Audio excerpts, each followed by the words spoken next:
pemirsa dimanapun kalian berada. Alhamdulillah, Alhamdulillah Rabbil Alamin. Wassalatu wassalamu ala asyrafil anbiya'i wal mursalin Sayyidina wa habibina wa syafi'ina maulana Muhammadin. Qala rabbi shrah li sadri wa yassir li amri wahlul 'uqdatam min lisani yafqahu qawli. Pada malam yang spesial ini, bersyukurlah kepada Allah karena Allah telah memberikan kita kesempatan untuk bisa melihat keindahan alam yang warna-warni ini. Pada kesempatan kali ini saya ada hal yang menarik yang perlu kita bahas, yaitu mengenai COVID-19 ini yang semakin merajalela. Di satu sisi lain kita harus berhati-hati karena COVID ini sangat berbahaya.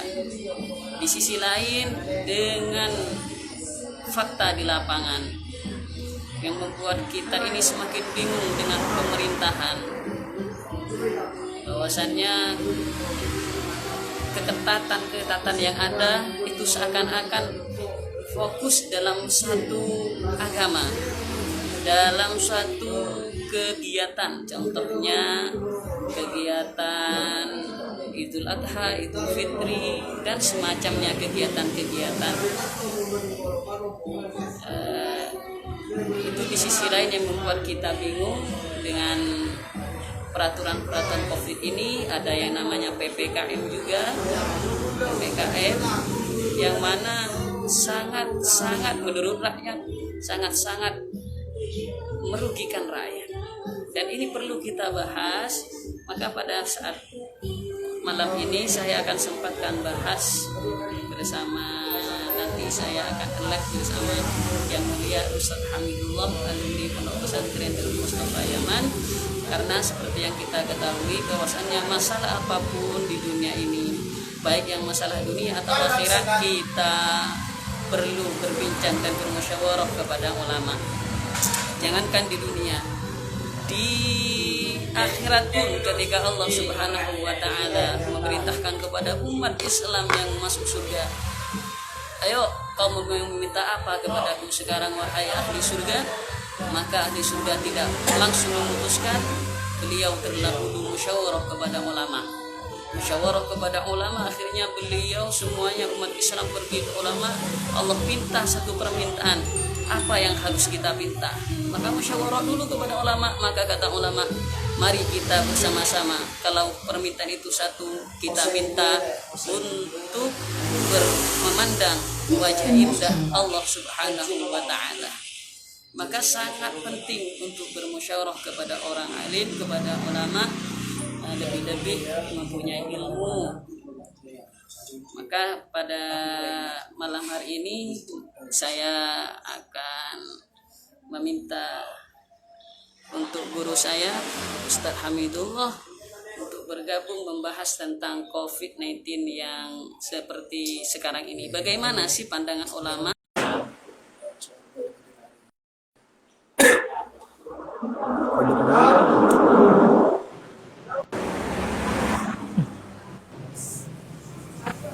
Assalamualaikum warahmatullahi wabarakatuh, Ustaz. Waalaikumsalam warahmatullahi. Ahlan wa Bagaimana sahlan. kabarnya, Ustaz? Alhamdulillah. Alhamdulillah, barakallahu fikum. Sekarang kabarnya baik-baik saja. Bagaimana keadaan Malang dan sekitarnya, Ustaz?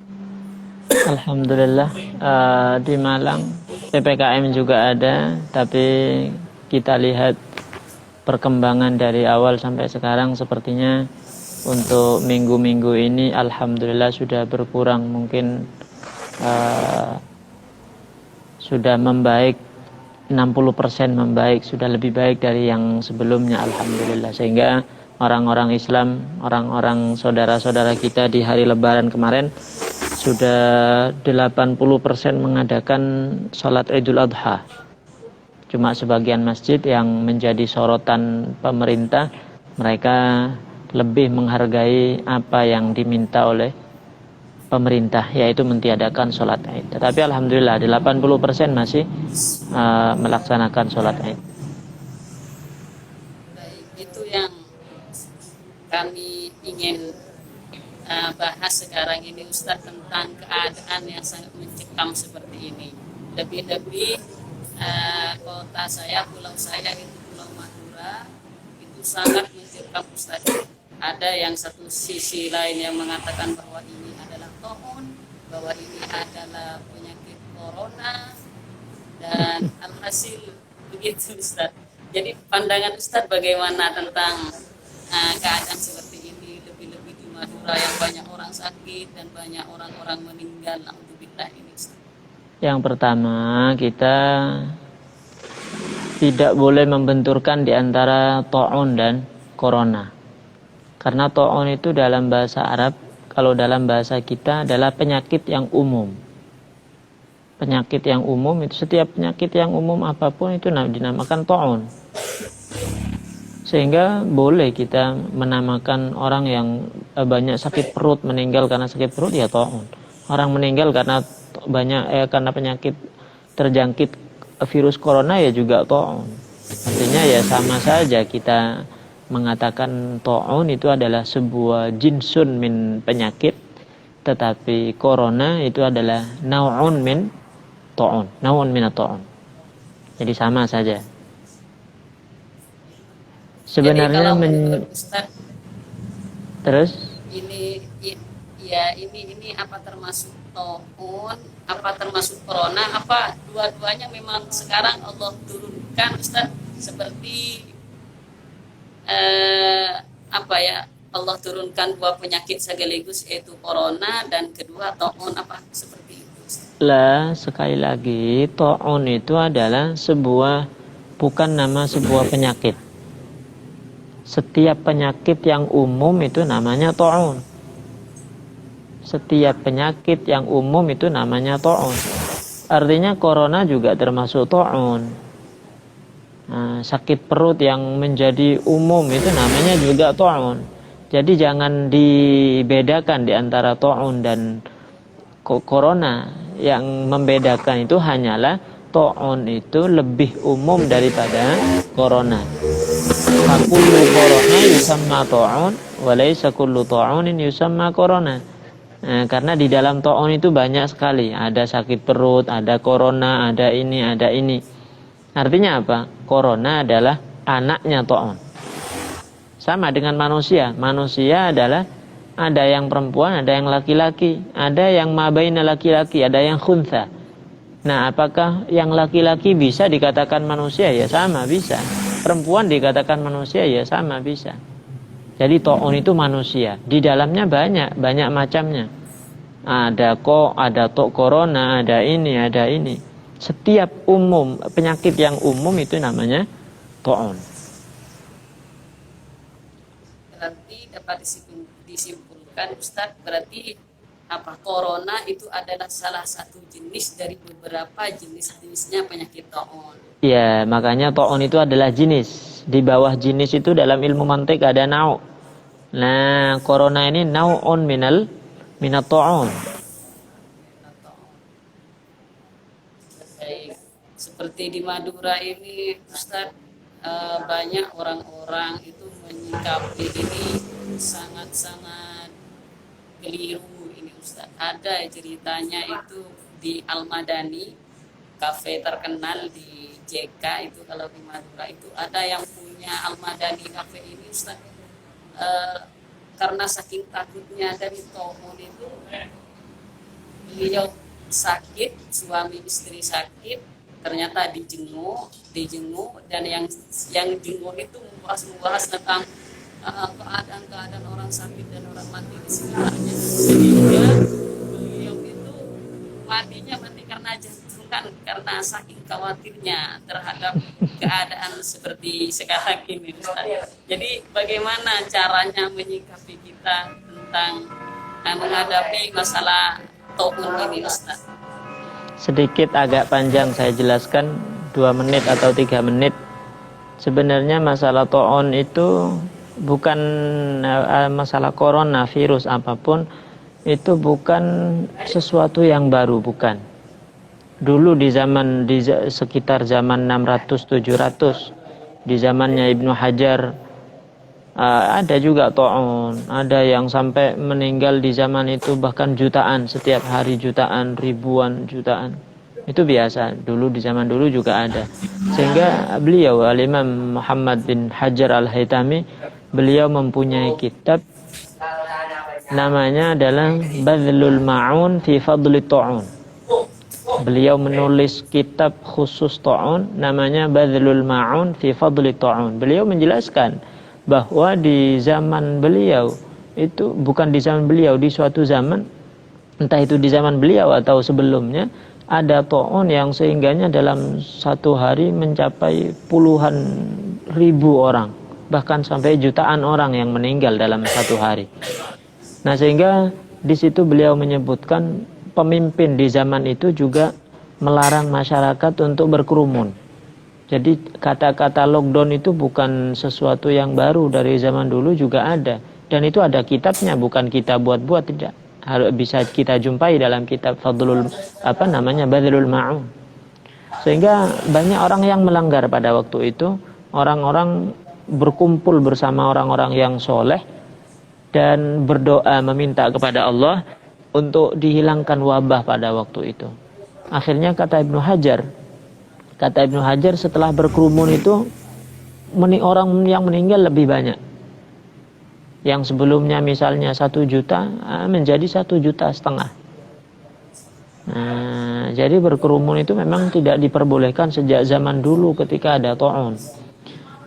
Nah, tetapi di sisi lain kita banyak mengetahui hadis yang berbunyi la adwa wa la tiyaratah, bahwa tidak ada penyakit apapun yang menular. Nah, apakah ini bisa kita pertentangkan? Tidak.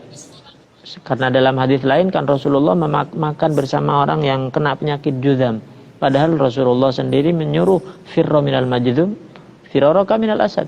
Disuruh lari dari orang yang kena penyakit juzam, takut kena tular. Nah, itu tidak bertentangan sama sekali.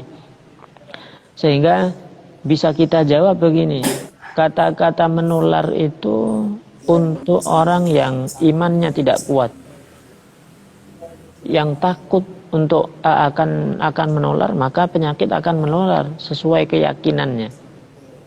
Tetapi selama kita tidak yakin, selama kita kuat untuk menahan iman kita bahwa penyakit itu tidak akan menular, maka penyakit itu tidak akan menular. Nah, yang terakhir, bahwa ada salah satu ba'dul aulia, ada salah satu ulama yang min ahlil kasyaf. Allah berikan beliau ilmu kasyaf, bisa berbincang dengan, berinteraksi dengan makhluk yang tidak bisa berinteraksi dengan kita. Nah, ba'dul aulia itu bertemu dengan virus, dengan wabah atau penyakit yang Allah turunkan pada waktu itu. Akhirnya berinteraksi dengan virus itu. Wahai virus, kamu mau kemana? Saya mau ke Syam, katanya. Saya mau ke Syria. Ngapain di situ? Ya, saya ditugas oleh Allah untuk menguji orang-orang di situ. Berapa target kamu berapa target kamu di Syria situ? Kata virus itu, target saya hanya 1.000 saja. Ternyata setelah beberapa tahun, orang yang min ahlil kasyaf itu bertemu dengan virus itu, yang meninggal 50.000. Bayangkan, targetnya 1.000 tetapi yang meninggal 50.000. Akhirnya diminta pertanggungjawaban. Wahai virus, katanya kamu dulu berjanji kepada saya bahwa kamu hanya mau masuk ke orang 1.000 saja. Ini kok yang meninggal sampai 50.000. Apa kata virus itu? Iya, saya yang meninggal karena virus itu cuma 1.000. Sisanya 49.000 itu meninggal karena ketakutan. Jadi kekhawatiran itu memang betul, kata Al-Imam Ibnu Sina. Kata beliau, al-wahmu nisfudda, bahwa ketakutan itu separuh daripada penyakit. Kekhawatiran itu sangat-sangat bahaya dalam kesehatan. Makanya orang yang mempelajari ilmu kedokteran harus mengetahui 3 hal. Yang pertama, Yang pertama adalah al-wahmu nisfudda, bahwa ketakutan atau kekhawatiran separuh daripada penyakit. Yang kedua, wal itmi'nan nisfud dawa, bahwa ketenangan itu adalah separuh daripada obat. Sakit apapun jika kita tenang, maka akan sudah dijamin 50% untuk sembuh. Dan yang ketiga adalah as-sabru awwalul syifa. Kesabaran itu adalah pertama daripada kesembuhan. Sebagian ulama juga menyatakan ada tambahan lagi, tetapi yang masyhur ada 3 hal ini. Yang pertama adalah kekhawatiran adalah separuh daripada penyakit. Yang kedua adalah ketenangan adalah separuh daripada obat. Yang ketiga adalah sabar pertama daripada kesembuhan, awal mula kesembuhan. Jadi kalau di Madura ataupun dimanapun banyak orang yang meninggal karena takut, sangat wajar, karena memang ada kaidah asas di dalam ilmu kedokteran bahwa kekhawatiran ataupun takut itu adalah separuh daripada penyakit. Baik, jadi kalau memandang dari kaidah tersebut, tidak semuanya yang mati di Madura kebanyakan itu tidak semuanya dikarenakan virus corona atau toon, melainkan karena ada yang terkadang merasa ketakutan sehingga timbullah rasa khawatir dan penyakitnya kambuh, dan disebabkan kekhawatiran itu menjadikan ia meninggal dunia. Berarti itu, Iya, betul. Jadi memang ini adalah rumus ulama yang mereka sudah menjadi kekasih Allah, sudah bukan tidak berkata seenak mulut mereka, tidak. Ini sesuai pengetahuan mereka, sesuai keahlian mereka, beliau ulama-ulama kita, dan sesuai apa yang diberikan Allah di dalam hatinya. Ketakutan itu adalah memang sebuah penyakit yang sangat luar biasa bahaya. Nah, sampai dikatakan al-wahmu nisfudda. Sangat wajar ketika karena ketakutan akhirnya meninggal, karena ketakutan akhirnya juga terkena virus corona. Sangat wajar. Makanya sangat penting untuk kita menenangkan diri kita. Jangan terlalu khawatir, jangan terlalu takut, tetapi di samping itu jangan kita sampai terlalu berani. Baik, ya, jadi diambil dari kisah tadi bahwasanya corona itu tidak hanya sekarang ketakutan dan mati gara-gara mendadak seperti ini, bukan hanya sekarang juga, dulu pernah ada di zaman para nabi sebelumnya. Masalahnya tentang menghadapi COVID atau menghadapi corona atau toon ini, Ustaz, kan banyak kita dengan cara menutup masjid, terus dilarang mudik, ya salah satunya yang terpenting menutup masjid lah. Kegiatan-kegiatan yang seperti Islami itu dilarang. Itu bagaimana, Ustaz? Apakah dulu memang ada orang kalau ada COVID maka masjid harus ditutup atau bagaimana, Ustaz? Nah, ini yang perlu kita bahas dan jangan sampai ada yang salah paham. Memang lockdown ataupun PPKM dan seterusnya, dilarang berkerumun pada intinya, itu dari zaman dulu memang ada. Tetapi untuk menutup orang-orang tidak boleh sholat jamaah, orang-orang tidak boleh sholat Jumat, orang-orang tidak boleh sholat Idul Adha dan seterusnya, itu tidak pernah kita temukan dalam sejarah. Karena dalam Al-Quran saja, dalam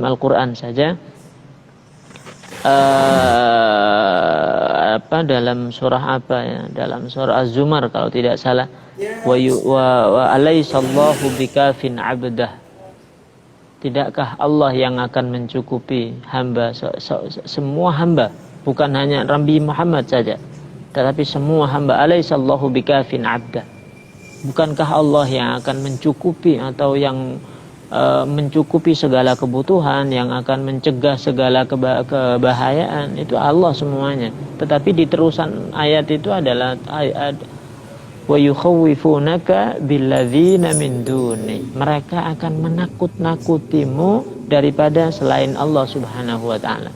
kalian akan ditakuti dengan ini, kalian akan ditakuti dengan ini.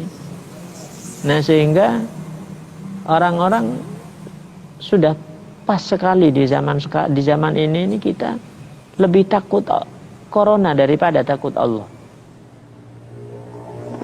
Persis sekali yang apa yang difirmankan Allah dalam ayat itu. Alaihissallahu bikafin abdah. Bukankah Allah yang mencegah semuanya? Bukankah Allah yang mencukupi semuanya? Tetapi wa yukhawifunaka billadzina min dunih. Mereka akan menakutimu dengan sesuatu selain Allah. Nah, itu bisa kita jumpai dalam surah Az-Zumar.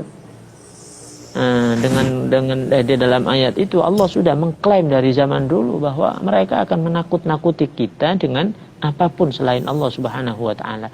Kalau memang kita percaya bahwa penyakit itu milik Allah dan Allah yang mendatangkan dan Allah pula yang akan menghilangkan dan akan memusnahkan penyakit ini, tentunya kita jangan tambah jauh daripada Allah. Seharusnya kita datang ke tempat-tempat Allah, kita minta kepada Allah, agar Allah mengangkat penyakit ini. Insya Allah Allah akan mengangkat, bukan dengan cara kita diminta untuk menjauhi Allah, bukan. Karena semuanya Allah yang memiliki. Jangan sampai yukhawifunaka billadzina min dunihi ini kita yang mempraktekkan sebenarnya.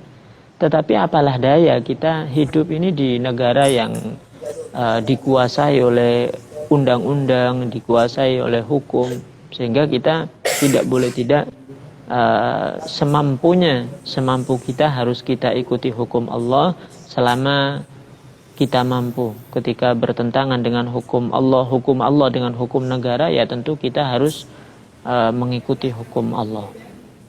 Nah, pada saat ini sebenarnya tidak begitu bertentangan. Mereka tidak melarang sesuatu yang wajib. Mereka hanya melarang sesuatu yang sunnah seperti berjamaah, seperti sholat Id. Untuk sholat Jumat tidak dilarang secara keseluruhan, hanya dibatasi. Nah, sebenarnya tidak begitu melanggar, tetapi sudah banyak ulama yang menentang itu karena memang hal masjid dan tempat-tempat yang suci ini adalah tempat meminta agar Allah menghilangkan penyakit. Kok sekarang dihilangkan? Nah, begitu sebenarnya. Ya, jadi karena repotnya itu yang menjadi korban itu orang awam, Ustaz. Jadi ada ulama satunya itu melarang, ada ulama satunya itu tidak melarang atau bertentangan lah. Sedangkan yang sama-sama yang melarang dan tak melarang dan yang bertentangan itu sama-sama ulama. Yang jadi korban itu masyarakat, Ustaz. Jadi masyarakat. Cara menyikapinya itu masyarakat itu ya pusing bagaimana caranya begitu, Ustaz. Tapi semuanya kan itu ada di ayat itu di surah Al-Baqarah, ada kalau tidak salah walan tardo angkal yahudu walan nasoro hatta tattabi'a millatahum. Nah, Allah orang Nasoro dan Yahudi akan rela melihat umat Islam tentrang, damai, sehingga mereka semuanya ikut kepada agama-agama orang Yahudi. Apakah ini ada kaitannya dengan ayat ini, Ustaz? Seperti yang kita alami seperti ini, bukan masalah penyakitnya, tapi masalah peraturannya yang seakan-akan tebang pilih ini, Ustaz. Bagaimana, Ustaz? Yang pertama, masalah banyak ulama yang setuju dengan menutup sholat-sholat jamaah, dan mereka juga mempunyai landasan sebenarnya bahwa karena masyarakat kita banyak yang awam dan meyakini adanya penularan baik itu di masjid ataupun di tempat yang lain, maka mereka ya setuju saja. Tetapi banyak juga ulama yang tidak sepakat dengan penutupan masjid, penutupan tempat-tempat beribadah, karena memang secara fair ya, dengan fair saja bahwa di negara kita itu ditutup seakan bukan takut menular. Seandainya ditutup karena memang betul-betul karena virus, tentu di pasar itu lebih berhak untuk ditutup. Yang pertama karena di pasar itu mereka orang-orang tidak bersih. Yang kedua di pasar itu butuh berjam-jam. Yang keempat di pasar itu betul-betul tidak terjaga daripada debu ataupun kotoran-kotoran apapun. Sedangkan di masjid yang durasi waktunya hanya setengah jam ataupun paling lama 1 jam, dan yang kedua orang-orangnya juga bersih, dan yang ketiga tempatnya selalu terjaga daripada kotoran, kok malah dilarang. Artinya wajar saja bahwa kalau ulama itu tidak banyak yang tidak setuju, karena memang seakan bukan hanya ingin untuk menutup virus saja, menutup penularan saja, tetapi memang mereka ingin menutup tempat-tempat beribadah. Terbukti kalau ingin menutup penularan sebenarnya kan di masjid tidak ditutup, atau kalau mau ditutup di masjid, pasar pun harus ditutup, ataupun acara-acara apapun harus ditutup. Karena penularan tidak memandang di masjid, tidak memandang di pasar ataupun di mana. Penularan akan selalu ada, di pabrik pun akan menular kalau memang penularan itu menular, kalau memang penyakit itu menular. Jadi sama-sama benar dan sama-sama mempunyai sudut pandang yang berbeda. Saya juga dibingungkannya lagi Ustaz, kalau masalah jarak di masjid itu berjarak kalau sholat, tapi pas foto kita sholat itu kok gabung gitu loh Ustaz. Kalau selfie kok gabung, tapi sholat kok masih berjarak gitu. Nah itu dia, makanya mereka sebenarnya tidak ingin menutup penularan, tidak ingin, bukan. Ada mau di situ ada politik yang tidak kita ketahui sebenarnya. Seperti itu Ustaz, saya pernah ingat ceritanya ketika orang-orang Yahudi menunjukkan kerajaan Khalifah terakhir Utsmani di Turki pernah berkata bahwasanya kita tidak akan pernah menghancurkan Khalifah kecuali dengan 2 cara. Pertama, kita jauhkan umat Islam yang perempuannya daripada Allah dan daripada Rasulnya, sehingga ketika perempuan itu jauh, maka dia akan melahirkan seorang anak yang tidak jenius dan tidak soleh begitu Ustaz. Nomor kedua, kita suap mereka dengan harta, kekayaan, jabatan, sehingga dengan kalau 2 ini berjalan, maka kita akan meruntuhkan Khalifah Utsmani dan meruntuhkan umat Islam di dunia. Mungkin seperti itu ya Ustaz. Betul sekali. Mereka tahu bahwa kebenaran hadis kullu hubbud dunya ra'su kulli khati'ah. Cinta dunia itu adalah ujung daripada inti daripada semua kejahatan. Semua kejahatan apapun intinya diambil daripada permulaannya diambil dari hubbud dunya, cinta dunia. Makanya orang-orang kafir mensiasati kita dengan harta, kekayaan, jabatan dan seterusnya.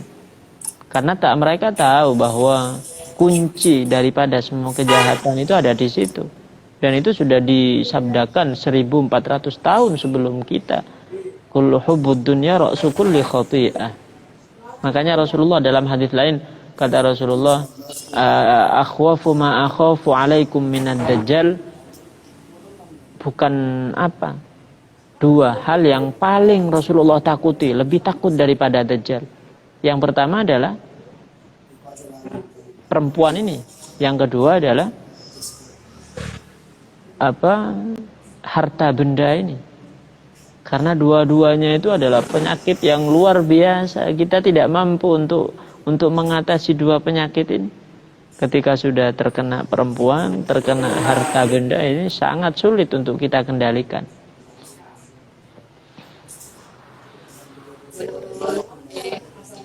Saya pribadi Ustaz, target orang Yahudi yang dikatakan bahkan pada zaman keruntuhan zaman Khalifah Utsmani itu Abdul Hamid kedua itu Ustaz, sekarang kayaknya sudah hampir mencapai finish. Artinya satu, wanita banyak sudah yang dijauhkan dari Al-Quran, dari sunnah Nabi, dari Allah Subhanahu Wa Taala, dengan bukan dengan dipaksa secara langsung untuk meninggalkannya, melainkan diberikan sesuatu semisal aplikasi atau sesuatu pembuatan. Contohnya sekarang TikTok itu Ustaz. TikTok dan semualah yang bisa menjauhkan wanita-wanita dari agamanya. Dan banyak orang-orang gila kepada jabatannya. Kata Al-Quran, wa khuttum kalladzi khadu. Kalian ini akan masuk ke tempat yang sebagaimana orang-orang Yahudi, orang-orang Nasrani masuk. Wa khuttum kalladzi khadu. Dalam surah At-Taubah itu, au kalladzina apa namanya? Au kalladzina min qablihim kanu ashadda minkum quwwatan. Kalladzina min qablihim kanu ashadda minkum quwwatan wa aktsara malan wa aulada. Terus di akhir di ayat itu wa khuttum kalladzi khadu. Kalian akan juga masuk ke tempat yang sebagaimana orang-orang kafir di zaman dulu masuk. Sehingga Rasulullah menjelaskan yang selaras dengan ayat itu, kata Rasulullah, la tattabi'unna sunana man qablakum. Ini sumpah Rasulullah. Demi kalian akan mengikuti jejak-jejak orang-orang sebelum kalian. La tattabi'unna sunana man kana qablakum shibran bi shibrin. Satu jengkal demi satu jengkal. Wa dhira'an bi dhira'in. Satu hasta demi satu hasta. Hatta law dakhalu juhra dubbin la dakhaltum. Seandainya mereka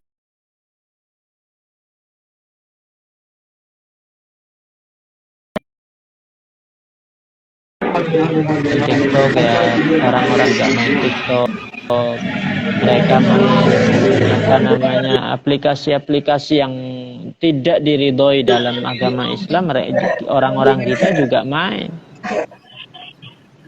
Maka para sahabat bertanya kepada Rasulullah, siapa yang dimaksud orang-orang sebelum kita? Wahai Yahudi ya Rasulullah, apakah yang dimaksud mereka itu adalah orang Yahudi Rasulullah? Kata Rasulullah, wahalin nas ghairuhum. Siapa lagi kalau bukan mereka? Jadi sangatlah benar apa yang dikatakan Rasulullah. Orang-orang kita ini akan selalu ikut, kelak akan selalu ikut jejak-jejak orang kafir.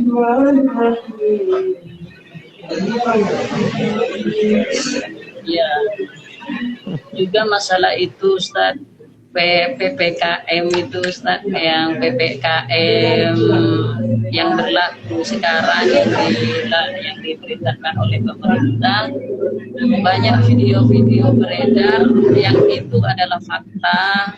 Banyak pedagang-pedagang kecil yang mencari hidup ulas lewat dagangannya, sangat ketika dicegat, ketika disamperin itu tidak secara halus, melainkan secara kasar, dagangannya dibuang, terus orang-orangnya itu dimarahin, semua tempat dagangnya itu dirusakin kalau pedagang-pedagang kecil. Sedangkan di sisi lain kita lihat mall tetap terbuka dengan lebarnya, semua orang bisa masuk, bisa keluar. Itu bagaimana kalau menurut Ustaz? Allah, bukan menurut saya, tetapi kita kembalikan semuanya kepada bagaimana Islam mengajarkan kita. Seandainya memang berjualan itu dilarang demi menjaga penularan, sekali lagi penularan bukan hanya terjadi di tempat orang jualan bakso, bukan hanya terjadi di orang yang jualan tempe, jualan lalapan, tetapi di mal-mal, pasar-pasar besar. Ini sebenarnya semuanya juga harus berlaku kata-kata apa namanya menular itu. Artinya sangat betul sekali jika pedagang kecil dilarang, seharusnya pedagang-pedagang yang besar yang pengunjungnya jauh lebih banyak harusnya juga ditutup. Ini kesalahan yang pertama. Artinya tidak rata. Hukum yang berlaku di negara kita ini tidak begitu rata. Yang pertama. Yang kedua, mereka tidak berhak untuk memperlakukan pedagang-pedagang itu dengan cara yang kasar. Karena ya kita tahu bahwa kebutuhan mereka, kebutuhan kita tidak dicukupi oleh negara. Negara tidak pernah memfasilitasi kebutuhan masyarakat secara umum, sehingga mereka tidak berhak sebenarnya untuk menutup secara 100% menutup jualan mereka, tidak berhak. Apalagi sampai menghancurkan tempat jualan mereka, ini sangat-sangat kejahatan yang luar biasa. Iya Ustaz, mereka itu seakan-akan ketika ada suatu perintah, ada suatu undang-undang, mereka hanya fokus mengejar orang-orang yang tak mengikuti undang-undang, terlebih didahulukan untuk bertanya atau dicarikan solusi. Jadi semuanya fokus bagaimana undang-undang itu berjalan tanpa mencarikan solusi. Seperti tadi itu yang saya ceritakan, ada pedagang kecil yang hanya orang tua yang hanya jual semangka setiap harinya, tempatnya dirusakin, semangkanya dibuang, orangnya dimarahin, mereka mau dibentak-bentak tanpa dicarikan solusi bagaimana ini. Itu yang sangat miris sekali Ustaz di negara kita. Ya, intinya kita kembalikan pada dunia sijnul mukmin saja, biar kita betul-betul tahu bahwa dunia ini sangatlah kejam sebenarnya. Dunia lahun wa la'ib saja, tidak lebih daripada itu.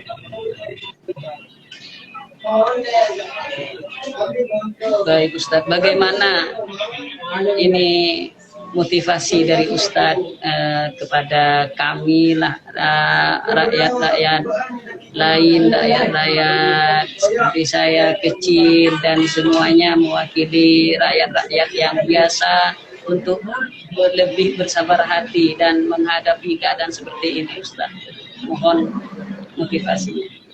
Yang pertama, kita tidak boleh terlalu meremehkan dengan adanya virus ini, sehingga apa yang diharuskan atau yang diminta oleh pemerintah kita semampu kita ikuti. Jangan terlalu banyak untuk berkerumun, jangan terlalu meremehkan dengan penularan virus ini, karena ketika kita tidak kesehatan kita tidak terjaga dan imun kita tidak kuat, maka kita akan betul-betul terjangkit virus corona ataupun penyakit-penyakit yang lain. Sehingga tidak boleh kita terlalu meremehkan ataupun apalagi tidak percaya dengan corona, ini tidak boleh. Yang kedua, jangan terlalu takut. Jangan terlalu berani, tetapi jangan terlalu takut. Karena di atas kita ini ada pengaturan Allah, ada aturan Allah, ada tulisan Allah yang tidak boleh tidak boleh dirubah oleh siapapun. Artinya apa? Meskipun kita mempraktekkan ataupun rutin untuk menjalankan protokol kesehatan, tetapi di atas kita sudah ada catatan bahwa kita akan terjangkit penyakit corona, maka tidak akan bisa yang menolak. Sehingga jangan terlalu takut dan tetapi jangan terlalu berani, apalagi sampai tidak mempercayai adanya penyakit. Jangan. Kita ambil yang tengah-tengah, ya kita harus takut tetapi jangan terlalu takut. Harus berani tetapi jangan terlalu berani. Ini yang sangat penting untuk kita praktekkan, karena Allah menurunkan penyakit, Allah menurunkan bala, Allah menurunkan wabah, itu adalah sunnatullah. Jadi tidak boleh kita tiadakan, tidak boleh kita tidak mempercayainya, tidak boleh. Yang terakhir adalah kita jangan banyaknya orang meninggal, ulama-ulama kita banyak yang meninggal, orang-orang kita banyak yang meninggal, Ini jangan kok kita anggap biasa karena ada virus, jangan. Ini harus tambah menjadikan kita tambah dekat kepada Allah, tambah takut kepada Allah, tambah dekat hubungan kita dengan Al-Quran, tambah dekat hubungan kita dengan dengan sholawat dan lain sebagainya. Jangan kok dianggap biasa, wah biasa orang meninggal sekarang sudah biasa, jangan. Karena tidak tahu kapan kita juga akan meninggal, kapan kita akan menyusul mereka, kita tidak tahu. Sehingga persiapkan diri kita untuk menghadap kepada Allah sebagaimana mereka menghadap kepada Allah Subhanahu wa taala. Baik Ustaz, terima kasih Ustaz atas semuanya. Semoga apa yang disampaikan dengan Ustaz bisa manfaat dan bisa memberikan motivasi kepada kami dan teman-teman kami dan teman-teman IG kami, umumnya kepada semuanya umat Islam. Baik, sebelum di terakhir Ustadz, ini ada yang bertanya tentang pertanyaan tapi tidak ada kaitannya dengan pembahasan kita.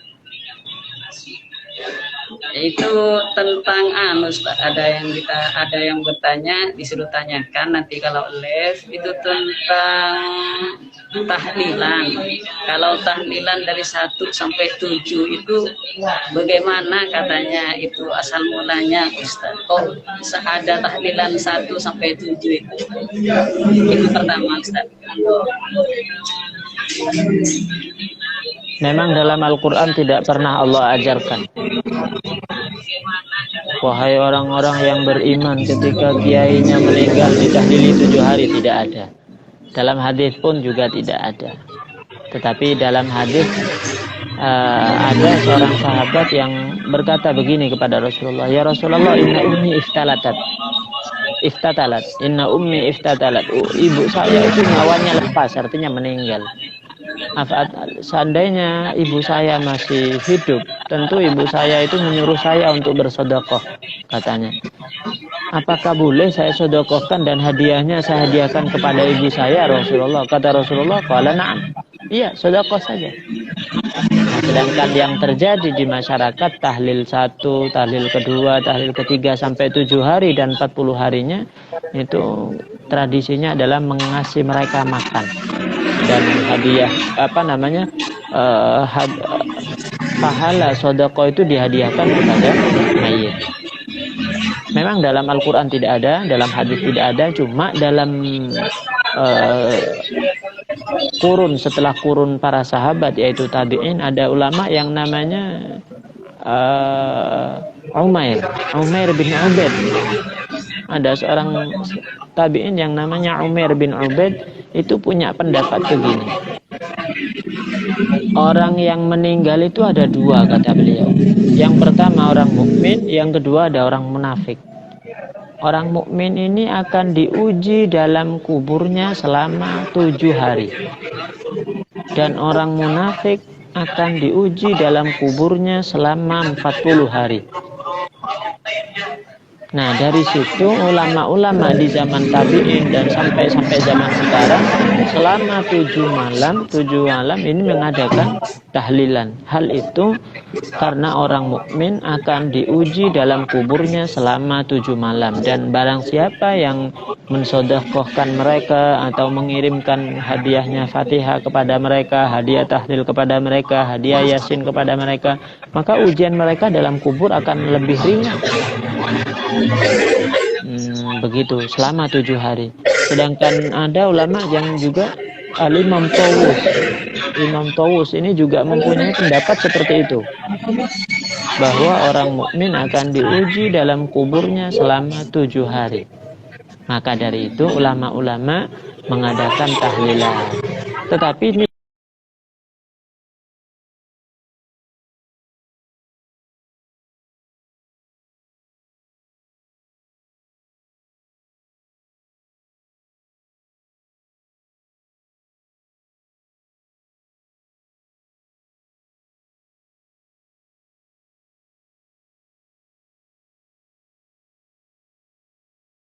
selama 7.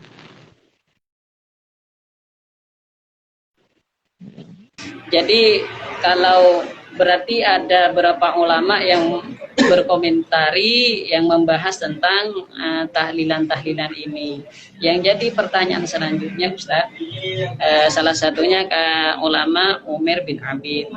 Jadi ada yang bertanya, kalau ya kita sepakat kalau yang mati itu orang tua yang sudah balik atau orang-orang yang sudah umur 40 atau umur 50 ke atas, kan ada itu dosanya. Jadi kita sedekahkan supaya dosa-dosa mereka itu atau di kuburnya itu menjadi ringan. Tapi kalau masalahnya yang meninggal itu bayi, kan bayi itu tidak ada dosa. Kan bayi itu bedul bandel.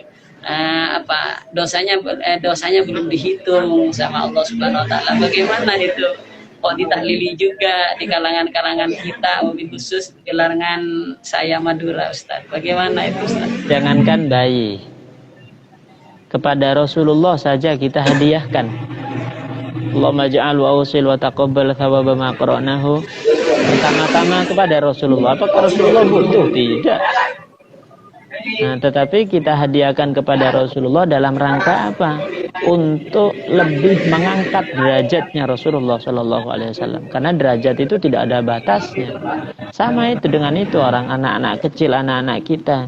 Kita tambah tinggi derajat anak kita, ya kita yang akan bahagia. Makanya memang mereka tidak butuh karena mereka masih belum punya dosa. Tetapi mereka juga kita perlu untuk mengirimkan mereka pahala-pahala dari apa yang kita baca, apa yang kita sedekahkan, agar Allah mengangkat derajat mereka, keadaan mereka di surga. Sudah itu saja, jangan terlalu kaku untuk memahaminya, karena tidak berdosa akhirnya tidak boleh ditahlili. Banyak orang yang mengatakan begitu memang. Seakan tidak ada gunanya kita mentahlili, kita mensedekahkan mereka. Jadi para pendengar, berarti itu jawabannya untuk mengangkat derajat si bayi, dan juga mungkin kalau tidak ditahlili, tidak mungkin kurang diperhatikan. Takut kurang diperhatikan. Baik Ustaz, terima kasih atas jawabannya. Yang terakhir sebelum kami tutup, Ustaz mau minta ijazah amalan doa untuk bacaan amalan untuk kita supaya selamat dari penyakit maut dan penyakit yang sekarang merajalela ini, Ustaz. Allah, la ilaha illallah, bismillahirrahmanirrahim. Sebenarnya banyak sekali ya yang ijazah-ijazah daripada ulama agar kita diselamatkan, agar kita begini, banyak sekali. Nah, tetapi kadang kita tidak sempat untuk membaca, ada yang terlalu banyak, ada yang sedikit tapi terlalu sibuk. Pertama, amalan itu sebenarnya untuk bisa kita istiqomah jangan kita anggap berat. Jangan anggap kita baik itu amalan yang banyak ataupun amalan yang sedikit, kita anggap ini adalah harus kita bisa untuk jadikan kebiasaan. Maka insya Allah kita akan bisa. Ada amalan yang sedikit tetapi insya Allah akan membuat kita selamat, yaitu kita bangun subuh, sholat subuh. Kita bangun sholat subuh. Sebelum sholat subuh ada sholat yang akan menyelamatkan kita selama 1 hari penuh, yaitu sholat sunnah sebelum sholat subuh. Sholat sunnah 2 rakaat sebelum sholat subuh, dan membaca di rakaat yang pertama Fatihah dengan Alam Nashrah. Di rakaat yang kedua kita membaca Fatihah dengan Alam Tara Kaifa. Ini termasuk sirrun min asraril Quran, termasuk rahasia daripada ribuan jutaan bahkan triliunan rahasia Al-Quran.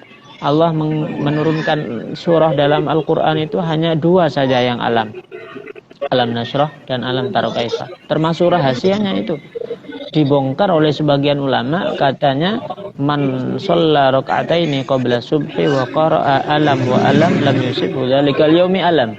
Orang yang sholat 2 rakaat sebelum sholat subuh dan baca alam taro kaifa di rakaat yang kedua dan alam nasroh di rakaat yang pertama, maka lam yusib hudzalikal yaumi alam, insyaallah dalam satu hari itu tidak akan terkena penyakit apapun insyaallah.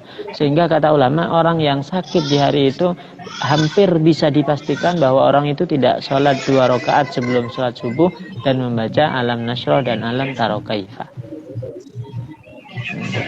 Baik Ustaz, semoga amalan ini manfaat kepada semuanya Ustaz. Amin. Baik Ustaz, mungkin cukup seperti ini Ustaz. Mohon terima kasih atas semuanya waktu luangnya kami ucapkan. Jazakallah khairan wa ahsanal jazaa wa ajran azima. Semoga apa yang disampaikan bisa bermanfaat kepada kita semua. Amin ya rabbal alamin. Amin. Enggak Ustaz. Terima kasih Ustaz. Assalamualaikum warahmatullahi wabarakatuh. Waalaikumsalam warahmatullahi wabarakatuh. Amin amin.